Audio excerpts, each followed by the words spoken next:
नमस्कार, मी पायल आणि पुण्याला आलो आणि मिसळ नाही खाल्ली तर कसं चालेल. त्यामुळे आम्ही पोहोचलो श्रीमंत मिसळ खायला. इतकी श्रीमंत की त्याचं पाण्याचा जगसुद्धा श्रीमंतच होता. तिथे असे फेटे ठेवलेले होते, त्यामुळे 1-2 फेटे ट्राय करून बघितले आणि ते करत असताना आमच्या मिसळसुद्धा आल्या. आम्ही 2 श्रीमंतशाही मिसळ मागवल्या होत्या आणि 2 कढी मिसळ मागवल्या होत्या आणि पहिल्याच घासाला मला मिसळ तिखट लागली.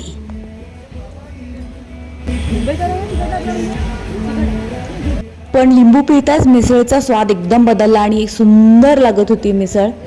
मला तर खरंच खूप आवडली. नंतर मी ट्राय केला कढी वडा, पण तो मला अजिबात आवडला नाही. माझ्या चेहऱ्याच्या एक्सप्रेशनवरून तुम्ही बघू शकता. आवडलाय, खूप चांगला लागतोय कढी वडा.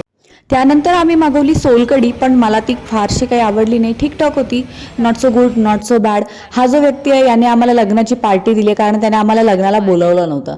अशा प्रकारे सगळं सफाचट करून आम्ही फायनली पुन्हा आमच्या कामावर निघालो. तुम्हाला हा ब्लॉग आवडला असेल तर लाईक, शेअर आणि फॉलो करायला विसरू नका. पुन्हा भेटूया पुढच्या ब्लॉगमध्ये. तोपर्यंत बाय.